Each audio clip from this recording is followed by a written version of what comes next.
There is more than one way to raise a quarterback. Some fathers want to be involved in every aspect of their sons' athletic lives. Some like to coach. Others take a step back. Even others are overbearing, confronting coaches and complaining about playing time. Indifference is not a trait I found in football fathers. Indifference is not what their sons wanted. The closeness of the Brady family became evident on the Monday night of Super Bowl 51 week in Houston in 2017. Brady was asked who his hero was. "That's a great question," he said. "I think my dad is my hero because he's someone I've looked up to every day." As he was answering, Brady became choked up and teary-eyed. His mother's health issues and his father's dedication to her greatly contributed to his emotions. "He was just a great example for me, and he was always someone who supported me in everything I did. To come home at night and bring me out, hit me ground balls and fly balls. I loved baseball growing up," Brady said.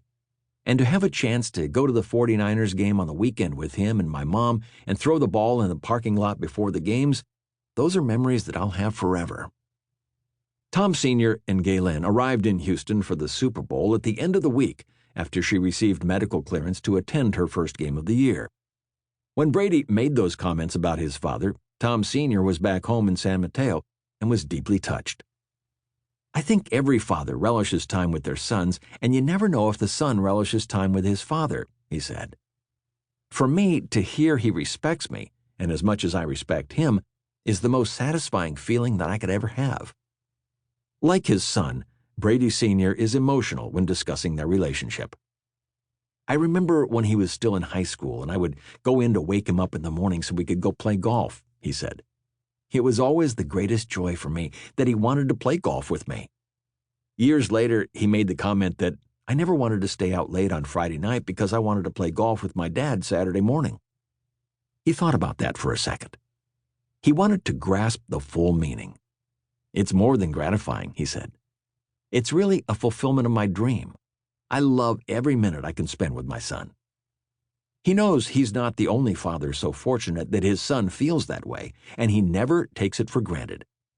"Many dads that I know love hanging with their kids," he said. The end of Deflategate finally arrived when Brady was on the podium next to Patriots owner Robert Kraft accepting the Vince Lombardi Trophy from Goodell after he wiped out the biggest deficit in Super Bowl history, 25 points, and beat the Atlanta Falcons in overtime. It was the end of 2 years of aggravation after Brady Sr. felt his son was falsely accused by Goodell.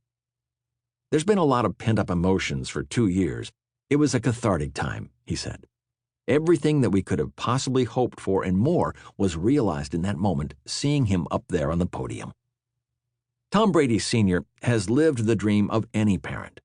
He has seen his son on the Super Bowl championship stage 5 times and in the Super Bowl 7 times, giving him 1 more title and 3 more appearances than any other starting quarterback in NFL history.